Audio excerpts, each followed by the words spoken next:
Hello friends, എല്ലാവർക്കും നമസ്കാരം. നിങ്ങളേവരും കാത്തിരിക്കുന്ന അലീനയുടെ നാളത്തെ വിശേഷത്തിലേക്ക് എല്ലാ കൂട്ടുകാർക്കും സ്വാഗതം. എല്ലാവർക്കും നല്ലൊരു ശുഭരാത്രി നേർന്നുകൊണ്ട് തന്നെ നമുക്ക് നാളത്തെ സൂപ്പർ ഹിറ്റ് വിശേഷത്തിലേക്ക് കടന്നാലോ? അതിനു മുമ്പായിട്ട് ആരെങ്കിലും നമ്മുടെ ഈ ചാനൽ ആദ്യമായിട്ട് കാണുന്നുണ്ടെങ്കിൽ ഇതുവരെ സബ്സ്ക്രൈബ് ഒന്നും ചെയ്തു വെച്ചിട്ടില്ലെങ്കിൽ തീർച്ചയായിട്ടും ഒന്ന് സബ്സ്ക്രൈബ് ചെയ്തു വെച്ചോളൂ കേട്ടോ. അതിനോടൊപ്പം മാക്സിമം എല്ലാവരും നമ്മുടെ വീഡിയോ ഇഷ്ടപ്പെടുന്നുണ്ടെങ്കിൽ ഒരു ലൈക്കും കൂടി അടിച്ചിട്ട് പോകാൻ മറക്കരുത്. അപ്പം നേരെ വിശേഷത്തിലേക്ക് തന്നെ കടക്കാം. അങ്ങനെ ദാണ്ട കിടക്കുന്ന നമ്മുടെ ബബിതയാണെങ്കിൽ കിട്ടിയ സമയത്തിന് കാമുകനെ വിളിക്കുക, അങ്ങനെ അവരുടെ പ്രേമം സല്ലാപം അങ്ങനെ ഉള്ള കാര്യങ്ങളൊക്കെ ആയിട്ട് മുന്നോട്ടേക്ക് പോവുകയാണ്. ഒരു കൂസലുമില്ല. അച്ഛൻ അങ്ങ് ഹോസ്പിറ്റലിൽ കിടക്കുകയാണ്, അമ്മ ഇങ്ങ് ഹോസ്പിറ്റലിൽ കിടക്കുകയാണ്, ആങ്ങളെ അങ്ങ് ജയിലിൽ കിടക്കുകയാണ്. ഇതൊന്നും ഇല്ല. കാമുകനെ വിളിക്കുക, ചൊല്ലുക, ഇത് തന്നെ. ഇതൊക്കെ കണ്ട് കൃഷ്ണമോൾക്ക് ഭാവം സങ്കടമൊക്കെ വന്നു കേട്ടോ. കൃഷ്ണമോൾക്ക് ഭയങ്കര സങ്കടമൊക്കെ ആയി. അങ്ങനെ കൃഷ്ണമോൾ എന്ത് ചെയ്യാനാണ്? കൃഷ്ണമോൾക്ക് ഒന്നും ചെയ്യാൻ പറ്റത്തില്ലാത്തൊരവസ്ഥ. ഇതൊക്കെ കഴിഞ്ഞിട്ട് പിന്നെ കാണിക്കുന്ന സീനെന്ന് പറഞ്ഞു കഴിഞ്ഞിട്ടുണ്ടെങ്കിൽ പോലീസ് സ്റ്റേഷൻ തന്നെയാണ്. അലീന എന്ത് ചെയ്തിട്ടുണ്ടെങ്കിൽ പെറ്റീഷനിൽ ഒപ്പിട്ട് കൊടുക്കുന്നില്ല. അലീന ഒപ്പിട്ട് നാളെയും പെറ്റീഷനിൽ കൊടുക്കണില്ല. പെറ്റീഷൻ എഴുതാനോ ഒപ്പിടാനോ ഒന്നും അലീന തയ്യാറാവുന്നില്ല. പറ്റില്ല, നിങ്ങളെ കൊണ്ട് ചെയ്യാൻ പറ്റുമെങ്കിൽ ചെയ്യിക്ക് സാറേ എന്ന് തന്നെയാണ് അലീന ഉറച്ച ഒരിതിൽ നിൽക്കുകയാണ് കേട്ടോ. പിന്നെ അലീനെ ഉപദ്രവിക്കുവാനോ ദേഹം നോവിക്കാനോ എന്നും അവർക്ക് പെർമിഷൻ ഇല്ലാത്തത് കൊണ്ട് തന്നെ അങ്ങനെ ചെയ്യാനും പറ്റത്തില്ലല്ലോ ഇവർക്ക്. അപ്പം ഒന്നെങ്കിൽ അലീന സ്വയമേ അലീനയ്ക്ക് തോന്നിയിട്ട് പെറ്റീഷൻ എഴുതി കൊടുക്കണം, അല്ല നിർബന്ധിച്ച് പെറ്റീഷൻ എഴുതി കൊടുക്കുക എന്ന് പറയുന്നൊരു റൂളൊന്നും ഇല്ല. അപ്പം അതുകൊണ്ട് തന്നെ ഇവന്മാർക്ക് അത് ചെയ്യാനും പറ്റത്തില്ല. പക്ഷേ ഇവന്മാർക്ക് ഇപ്പോൾ ആ പെറ്റീഷൻ എഴുതുകയും വേണം. ഈ അലീനയുടെ വാശി കണ്ടു കഴിയുമ്പോഴത്തേക്ക് ഇവന്മാർക്ക് പോലീസുകാരുടെ അടുത്ത് ഇവളുടെ വാശിയോ അത് പാടില്ലല്ലോ എന്നുള്ള രീതിയിൽ ഇവന്മാർ നിർബന്ധിച്ച് തന്നെ അലീനയെ കൊണ്ട് ഒപ്പിടിപ്പിക്കാനുള്ള പഠിച്ച പണി 18 നോക്കുകയാണ്. പക്ഷെ അലീന ഒപ്പിടുന്നില്ല. അങ്ങനെ ആ പോലീസ്, അതായത് SI CIയോട് പറയുകയാണ്, CI SIയോട് പറയുകയാണ്, നോക്കിക്കോ, ഇന്ന് അവളെ കൊണ്ട് എഴുതി ഒപ്പിടിപ്പിക്കുക തന്നെ ചെയ്യും. അത് ഉറപ്പായിട്ടുള്ള കാര്യം തന്നെയാണ്. അവൾ ഇവിടെ കിടന്ന് ഒപ്പിടില്ല എന്നും പെറ്റീഷൻ എഴുതില്ല എന്നൊന്നും പറഞ്ഞാൽ ഒന്നും ശരിയാവത്തൊന്നുമില്ല. അവളെ കൊണ്ട് ചെയ്യിപ്പിക്കാനുള്ള പണി എൻ്റെ കയ്യിലുണ്ടെന്ന് പറഞ്ഞ് നമ്മുടെ അലീന ഇങ്ങനെ നോക്കും. അപ്പം അലീന രാത്രി ആയിട്ടോ, ഏകദേശം രാത്രി ആയി കഴിഞ്ഞപ്പോഴത്തേക്കും അലീന അവിടെ ആ ഒരു പോലീസ് സ്റ്റേഷന്റെ വരാന്തയിൽ ഇങ്ങനെ ഇരിക്കുകയാണ്. അവർ പെറ്റീഷൻ ഒപ്പിടാതെ വിടില്ല എന്ന് തന്നെയാണ് പറയുന്നത്. അപ്പം അവിടെ ഇരിക്കുകയാണ്. അപ്പം അലീന അവിടെ ഇരുന്ന് ഇങ്ങനെ പല പല കാര്യങ്ങളൊക്കെ ചിന്തിക്കുന്നുണ്ട് കേട്ടോ. ആ പല പല കാര്യങ്ങളാണ് നമ്മുടെ ബ്രിസിത്താമ്മ ആദ്യമായിട്ട് പറഞ്ഞില്ലേ, നിനക്കൊരു അമ്മയുണ്ട്, നിന്റെ അമ്മ ആരാണ്, പക്ഷെ ഒരിക്കലും നിന്റെ അമ്മ നീയാണ് നിന്റെ മകൾ എന്നൊന്നും അറിയാൻ പാടില്ല എന്നൊക്കെ ഇങ്ങനെ അന്ന് പറഞ്ഞു വിട്ട കാര്യവും, കുഞ്ഞിരാമമേനോൻ നമ്മുടെ അലീനയെ വന്ന് കാണാൻ വന്ന് കണ്ടല്ലോ, ആ ഒരു സാഹചര്യവും ഒക്കെ ഇങ്ങനെ മനസ്സിൽ ഓർക്കുകയാണ് കേട്ടോ. എന്നിട്ട് അലീന തന്നെ മനസ്സിൽ വിചാരിക്കുന്നുണ്ട്, വേണ്ടായിരുന്നു, ഇതൊന്നും വേണ്ടായിരുന്നു, എൻ്റെ ബ്രിജിത്താമ്മ എൻ്റെ കൂടെ ഉണ്ടായിരുന്നെങ്കിൽ ഇതൊന്നും സംഭവിക്കില്ലായിരുന്നല്ലോ, എൻ്റെ തമ്പുരാനെ, എൻ്റെ ഈശോയെ എന്നൊക്കെ പറഞ്ഞുകൊണ്ട് നമ്മുടെ അലീന ഭയങ്കര സങ്കടപ്പെടുന്നുണ്ട് കേട്ടോ. ഏതായാലും അലീനയ്ക്ക് ഭയങ്കര സങ്കടം ആവുന്നുണ്ട്. അപ്പോഴത്തേക്കും ഇവള് വെളിയിലിരിക്കുന്ന കണ്ടപ്പോഴത്തേക്കും അവിടുത്തെ ആ പോലീസുകാരി, വനിതാ പോലീസുകാരി വന്ന് പറയുകയാണ്, എൻ്റെ പൊന്നു വച്ചേ, മനസാക്ഷി ഉള്ളത് കൊണ്ട് പറയുമെന്ന് കൂട്ടിയാൽ മതി, എങ്ങനെയെങ്കിലും നീ പെറ്റീഷൻ എഴുതി കൊടുക്കാൻ നോക്ക്. എന്തിനാ വെറുതെ നീ ഈ രാവെന്നോ പകലെന്നോ ഇല്ലാതെ ഇവിടെ വന്ന് ഇരുന്ന് നിന്റെ ശരീരത്തിന്റെ ഇതൊക്കെ കളയുന്നത് വല്ല ആവശ്യമുണ്ടോ? രാവിലെ മുതൽ വൈകിട്ട് വരെ നീ ഒന്നും കഴിക്കാതിരിക്കുക. നിന്റെ ശരീരം നിനക്ക് നോക്കത്തില്ലേ? മാത്രമല്ല അറിയാലോ, എന്തൊക്കെ പറഞ്ഞാലും പോലീസുകാരന്മാരൊക്കെയാണ്, പക്ഷേ അവന്മാരിലും നല്ലതും ചീത്തയൊക്കെ ഉണ്ടെന്ന് നീ മനസ്സിലാക്കിക്കോ. അപ്പം രാത്രി ആവുന്നതിന് മുമ്പ് വീട്ടിൽ പോകുന്നതായിരിക്കും നല്ലത് നിനക്ക്. അപ്പം നീ പെറ്റീഷൻ എഴുതി കൊടുക്കുകയാണെങ്കിൽ വലിയ പ്രശ്നമൊന്നും ഉണ്ടാവത്തില്ല, നിനക്ക് പോകാം എന്നിങ്ങനെ പറഞ്ഞപ്പോഴത്തേക്കും നമ്മുടെ അലീന ചോദിക്കുന്നുണ്ട്, നിങ്ങൾ ഒരു സ്ത്രീയല്ലേ, നിങ്ങൾക്കെങ്കിലും അവരോടൊന്ന് പറഞ്ഞൂടെ? എനിക്ക് താല്പര്യമില്ല പെറ്റീഷൻ കൊടുക്കാം, പിന്നെ എന്തിനാ എന്നെ നിർബന്ധിച്ച് ഇവിടെ നിർത്തിയിരിക്കുന്നത്? ഒരിക്കലും ഇങ്ങനൊരു നിയമം ഇല്ലല്ലോ. എനിക്ക് താല്പര്യമില്ലാതെ എന്നെ കൊണ്ട് നിർബന്ധിച്ചു പെറ്റീഷൻ എഴുതിക്കുക എന്നൊക്കെ പറഞ്ഞ് ഞാനൊരു കേസ് കൊടുത്തു കഴിഞ്ഞിട്ടുണ്ടെങ്കിൽ കുടുങ്ങാൻ പോകുന്നത് ഇവിടെയുള്ള ഏമാമാരൊക്കെ ആയിരിക്കില്ലേ? മേഡത്തിനൊന്ന് പറഞ്ഞ് മനസ്സിലാക്കിക്കൂടെ? ഈ പാതിരാത്രി 2 പെങ്കൊച്ചുങ്ങൾ ഒറ്റയ്ക്കാക്കിയിട്ടാണ് ഞാനിപ്പോൾ ഈ പോലീസ് സ്റ്റേഷനിൽ വന്നിരിക്കുന്നത്. അവർക്ക് എന്തെങ്കിലും സംഭവിച്ചു കഴിഞ്ഞിട്ടുണ്ടെങ്കിൽ അതിൻ്റെ നഷ്ടം ആർക്കാ? അതുകൊണ്ട് ഞാൻ പറഞ്ഞത്, പ്ലീസ് എന്നെ ഒന്ന് ഇവിടെ നിന്ന് വിടാനൊന്ന് ഹെൽപ്പ് ചെയ്യും മേഡം പ്ലീസ് എന്ന് പറഞ്ഞപ്പോൾ എന്നെ കൊണ്ടൊന്നും പറ്റില്ല കൊച്ചേ, ഞാൻ നിന്നോട് പറയാനുള്ളത് പറഞ്ഞു. പിന്നെ എല്ലാവരും പോലീസുകാർ അത്രയ്ക്ക് നല്ലവരൊന്നും അല്ല, നീ അത് ഓർത്തോ എന്നൊക്കെ ആ പോലീസുകാരി പറയുന്നുണ്ട്. ഒരു വനിതാ പോലീസുകാരിയാണ് കേട്ടോ. എവിടെയോ എന്തോ മനസ്സിൽ ചെറിയൊരു ദയുള്ളൊരു സ്ത്രീയാണെന്ന് തോന്നുന്നു. അപ്പം അങ്ങനെ വന്ന് പറഞ്ഞിട്ട് പോയി. പക്ഷെ പുള്ളിക്കാരിനെ കൊണ്ടൊന്നും ചെയ്യാനൊന്നും പറ്റത്തില്ല കേട്ടോ.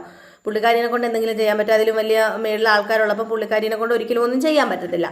ഏതായാലും അങ്ങനെ ഇരിക്കുകയാണ്. അപ്പം ഈ ഒരു സമയത്താണ് നമ്മുടെ കുര്യച്ചൻ, അതായത് മാമച്ചൻ്റെയും ഗ്രേസിയുടെയും റിലേറ്റീവായ കുര്യച്ചൻ്റെ മകൻ വന്നതും, അതുപോലെ കുര്യച്ചൻ്റെ മകൻ്റെ ഭാര്യയുടെ അച്ഛനാണ് DYSP കേട്ടോ. അപ്പം അങ്ങനെ നമ്മുടെ കുര്യച്ചൻ്റെ മകൻ്റെ ഭാര്യനെ കൊണ്ട് വിളിച്ചു പറയിപ്പിക്കാൻ വേണ്ടി, അതായത് അലീനയുടെ കാര്യങ്ങളും കഥയൊക്കെ പറയുകയാണ്. ദേ ആ നിൽക്കുന്ന ഒരു പെങ്കൊച്ചിനെ പോലെ തന്നെയാണ് പിന്നെ അതിനേക്കാളും പാവത്താനാണ് അവളിപ്പം ഒരു വീട്ടിൽ ചെന്ന് കയറി ഇപ്പം ഇങ്ങനെ ആയിപ്പോയി. എങ്ങനെയെങ്കിലും ആ കൊച്ചിനെ ഒന്ന് രക്ഷിക്കണം, അതിന് വേറെ ആരും ഇല്ല, എങ്ങനെയെങ്കിലും ഒന്ന് രക്ഷിച്ചേ പറ്റൂ എന്നൊക്കെ പറഞ്ഞപ്പോഴത്തേക്കും കേസ് കുറച്ച് റിസ്ക് ഒക്കെ ആണെങ്കിലും നമുക്കതൊക്കെ സെറ്റ് ആക്കാനെന്ന് കുര്യച്ചൻ പറഞ്ഞു. കുര്യച്ചൻ നല്ലൊരു ഇൻട്രസ്റ്റ് ആണ് കേട്ടോ. കുര്യച്ചൻ നല്ലൊരു എന്താ പറയുക, നല്ല എൻജോയ്മെന്റ് ഉള്ളൊരു മനുഷ്യനാണ് കേട്ടോ. അപ്പം കുര്യച്ചൻ അതിനിപ്പോൾ എന്താ സിമ്പിൾ അല്ലേ. പിന്നെ നമുക്കൊന്ന് പറയാമെന്ന് പറഞ്ഞിട്ട് നമ്മുടെ ആരുടെയാ കുര്യച്ചൻ്റെ മരുമകളുടെ അച്ഛനെ വിളിക്കാൻ വേണ്ടി മരുമകളോട് പറയാണ്. അപ്പം മരുമകൾക്കും ഇത് കേട്ട് കഴിഞ്ഞപ്പോഴത്തേക്കും നമ്മുടെ അലീനെ കുറിച്ചൊക്കെ ഓർത്തപ്പോഴത്തേക്കും ഒരു ചെറിയ പാവം തോന്നുന്നുണ്ട് കേട്ടോ.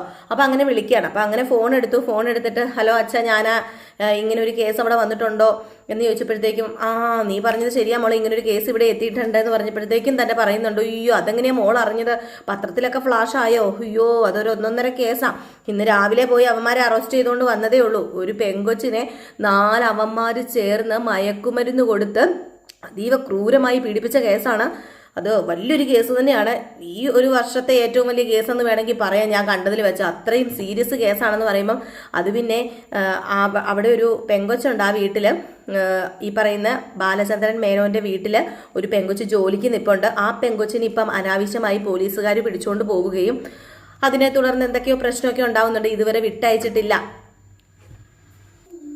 ഇതൊക്കെ കേട്ട് കഴിഞ്ഞപ്പോഴത്തേക്കും ആണെങ്കിൽ അയാൾ പറയുന്നുണ്ട്, മോളെ എന്തൊക്കെ പറഞ്ഞാലും എന്നെക്കൊണ്ട് ഇതൊന്നും ചെയ്യാൻ പറ്റുമെന്ന് തോന്നുന്നില്ല. കാരണം ഇത് അത്രയ്ക്ക് റിസ്ക് ആയ കേസ് തന്നെയാണ്. അതിലൊക്കെ കൊണ്ടുപോയി തല വെച്ച് കൊടുത്താൽ DYSP ആണെന്ന് പറഞ്ഞിട്ട് കാര്യമില്ല.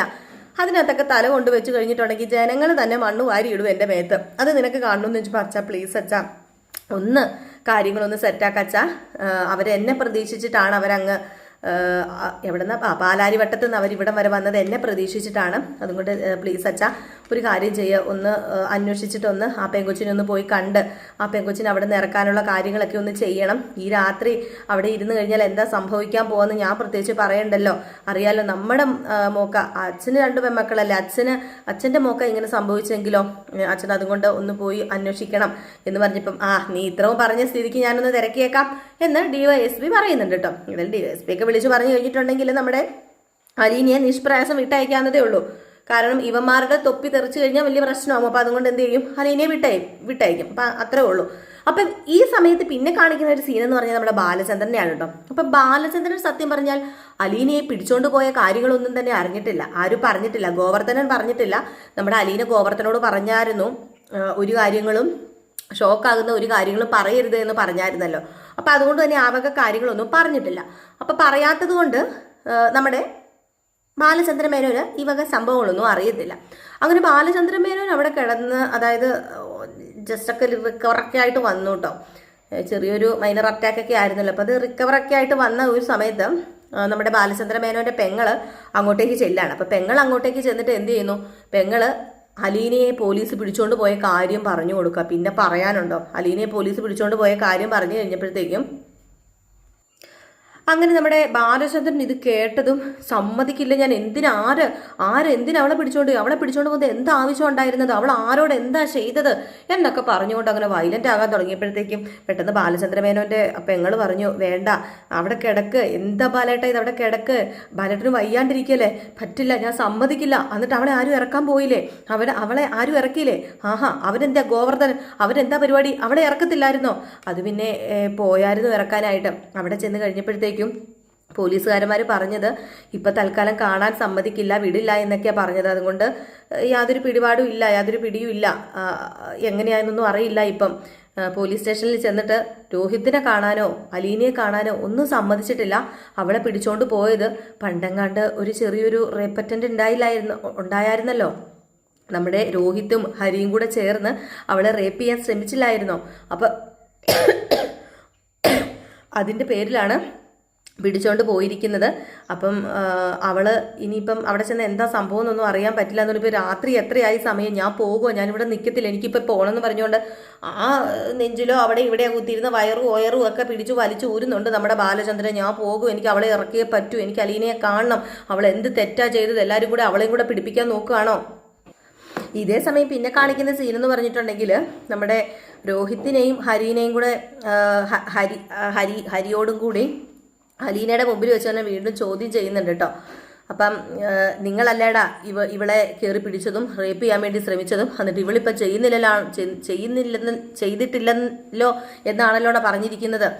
അപ്പം നിങ്ങൾ വെറുതെ പറഞ്ഞാണോടാന്ന് ചോദിക്കുമ്പോഴത്തേക്ക് ഹരി ഇല്ല സാറേ ഞാൻ ചെയ്തിട്ടുണ്ട് എന്ന് ഇങ്ങനെ വലിയ വായിൽ വിളിച്ച് പറയുകയാണ് കേട്ടോ. എന്നിട്ട് എന്താ പറയുന്നത്, ക്രെഡിറ്റ് കിട്ടിയൊരു മട്ടാണ് നമ്മുടെ ഹരിക്ക്. ഈ സമയത്ത് രോഹിത്ത് വല്ലാത്തൊരവസ്ഥയിലാണ് നിൽക്കുന്നത്. രോഹിത്തിനെ ഒന്നും പറയാനോ മിണ്ടാനോ ഒന്നും യാതൊരു താല്പര്യമില്ല. അപ്പോൾ രോഹിത്തിനോട് ചോദിക്കടാ നീ ചെയ്തിട്ടില്ലടാ, നീ എന്താണ് ഇവിടെ ചെയ്തത്, നീ ഇവിടെ കയറി എവിടെയാണ് പിടിച്ചത് എന്നൊക്കെ ചോദിക്കുമ്പോഴത്തേക്കും അലീനയുടെ തന്നെ തൊലി ഉരിഞ്ഞു പോവാ. സ്വന്തം പെങ്ങള് ആങ്ങളെ ഇങ്ങനെയൊക്കെ ചെയ്തു എന്നാണല്ലോ പോലീസുകാർ വരുത്തി തീർക്കുന്നത്, അല്ലെങ്കിൽ പോലീസുകാർ പറഞ്ഞു പിടിപ്പിക്കുന്നത്. അതിന് സത്യം പറഞ്ഞാൽ സത്യമല്ല. അങ്ങനെ ആ പോലീസ്, അതായത് സി ഐ എസ് ഐയോട് പറയും, അല്ലെ എസ് ഐ സിയോട് ചോദിക്കുന്നുണ്ട് ഇനി ഇവളെ എന്ത് ചെയ്യാനാ ഉദ്ദേശം. ഇവളാണെങ്കിൽ ഒന്നും സമ്മതിക്കുന്നില്ലല്ലോ, ഇനിയിപ്പോൾ എന്താ ഇവളെ ചെയ്യുക, ഇവളെ കൊണ്ട് എങ്ങനെയാണൊന്ന് സമ്മതിപ്പിക്കുക എന്ന് ചോദിക്കുമ്പോഴത്തേക്കും അതിനുള്ള വഴിയൊക്കെ എൻ്റെ കയ്യിലുണ്ട്. അപ്പോൾ യൂണിഫോം ഒക്കെ ഇട്ടുകൊണ്ടിരുന്ന പോലീസുകാരൻ യൂണിഫോം ഒക്കെ മാറ്റിയിട്ടാണ് കേട്ടോ വന്നിരിക്കുന്നത്. ഡ്യൂട്ടി സമയത്ത് സാധാരണ യൂണിഫോം ഇടേണ്ടതാണല്ലോ, അപ്പോൾ യൂണിഫോം ഒക്കെ മാറ്റി വന്നിട്ടുണ്ട്. ഇനിയിപ്പോൾ പുള്ളിക്കാരൻ്റെ ഉദ്ദേശം വേറെ ഒന്നുമല്ല, നമ്മുടെ അലീനെ എങ്ങനെയെങ്കിലും വരുതിയിലാക്കുക. അപ്പം ഏതായാലും കിട്ടിയ അവസരം മാക്സിമം വിനിയോഗിക്കുക. അലീന ഇനിയിപ്പോൾ ഒപ്പിട്ട് കൊടുത്തില്ല എങ്കിൽ അലീനയ്ക്ക് പല പല ഓഫറുകൾ, അതായത് ഒപ്പിട്ട് തന്നില്ലെങ്കിലും കുഴപ്പമില്ല, നിന്നെ വിടാം, നിന്നെ ഈ രാത്രി ഇവിടെ നിന്ന് വിടണമെങ്കിൽ പല പല ഓഫറുകൾ അതുപോലെ ഒക്കെ ഉള്ള കാര്യങ്ങളൊക്കെ നമ്മുടെ അലീനയ്ക്ക് കൊടുക്കാൻ വേണ്ടി പോലീസുകാർ ഇങ്ങനെ ക്യൂ നിൽക്കുന്നുണ്ട് കേട്ടോ. അപ്പം അങ്ങനെ ഒരു സാഹചര്യമാണ്.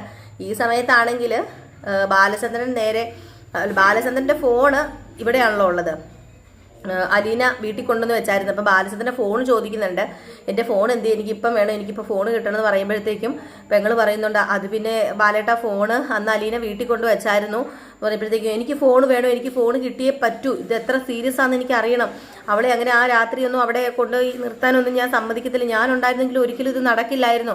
ആര് എന്തിന് എങ്ങനെ സത്യത്തിൽ എന്താ അവൾ ചെയ്ത തെറ്റ്, അവൾ ഒരു തെറ്റും ചെയ്യാതെ അവൾ എന്തിനാ പോലീസ് സ്റ്റേഷനിൽ കൊണ്ടുപോയത്, ഇതെല്ലാവരും കൂടി ചേർന്ന് ഞാനില്ലാത്ത സമയം വിനിയോഗിക്കുന്നതാണെന്ന് എനിക്കറിയാം. അവളെ ഞാൻ അങ്ങനെ വിട്ടുകൊടുക്കത്തില്ല പോലീസിന്, സമ്മതിക്കില്ല ഞാനെന്ന് പറഞ്ഞുകൊണ്ട് വയലൻ്റായി നിൽക്കുന്നുണ്ട്. ഏതായാലും നമ്മുടെ ബാലചന്ദ്രൻ അവിടെ നിന്ന് എണീറ്റ് പോരുമോ അതോ ഗ്രേസിയും മാമച്ചനും അതുപോലെ നമ്മുടെ രേവതിയും കൂടി ഡിവൈഎസ്പിനെ ഏർപ്പാടാക്കിയിട്ടുണ്ട്. അവർ വിളിച്ചും പറയും കേട്ടോ, അവർ വിളിച്ചു പറഞ്ഞ് അതുപോലെ ഡിവൈഎസ്പി വിളിച്ചു പറഞ്ഞ് ആ പോലീസിനെ പേടിപ്പിക്കുന്നൊക്കെയുണ്ട്. സി ഐയോടാണോ എസ് ഐയോടാണോ വിളിച്ചു പറയുന്നുണ്ട്, നിങ്ങൾ എന്ത് വൃത്തികേടാ കാണിക്കുന്നത്, നിയമത്തിന് നിരക്കാത്ത പരിപാടിയല്ലേ നിങ്ങൾ കാണിച്ചുകൊണ്ടിരിക്കുന്നത്, മര്യാദയ്ക്ക് ആ പെങ്കൊച്ചിനെ വിട്ടയച്ചോണം, ഇല്ലെങ്കിൽ രണ്ടിൻ്റെ അല്ല അവിടെ ആരൊക്കെ ഉണ്ടോ സ്റ്റേഷൻ ആ പരിധിയിൽ ആ സ്റ്റേഷനിൽ ഈ സമയത്ത് ആരൊക്കെ ഉണ്ടോ അവിടെ എല്ലാം തൊപ്പി തെറിക്കും. ആരൊക്കെയാ റേപ്പ് ചെയ്തത്? അതിന് ഈ പെങ്കൊച്ചിന് എന്താ പങ്ക്? ഈ പെങ്കൊച്ചിന് ഒരു പങ്കുമില്ലല്ലോ. അവളെ റേപ്പ് ചെയ്യാൻ ശ്രമിച്ചു സാറേ എന്നിങ്ങനെ പറഞ്ഞപ്പോഴത്തേക്ക് ആ പെണ്ണെ റേപ്പ് ചെയ്യാൻ ശ്രമിച്ചില്ല എന്ന് പറഞ്ഞിട്ടുണ്ടെങ്കിൽ പിന്നെ നിങ്ങൾ എന്തിനാ നിർബന്ധിച്ച് അതിനെ അവിടെ പിടിച്ച് ഇരുത്തിയിരിക്കുന്നത്? ഒരിക്കലും അതിൻ്റെ ആവശ്യമൊന്നുമില്ല. അവൾ പ്രതിയാണോ? അല്ലല്ലോ. അത് പിന്നെ പ്രതിയാണോ എന്ന് ചോദിച്ചാൽ ചിലപ്പം നമ്മൾ ചോദ്യം ചെയ്താൽ, നിങ്ങൾ ചിലപ്പം ചോദ്യം ചെയ്താലോ നിങ്ങൾ എന്താ ഉദ്ദേശിച്ചിരിക്കുന്നത്? നിങ്ങൾ വിചാരിക്കുന്ന പോലെ ഒന്നും കാര്യങ്ങൾ നടക്കില്ല.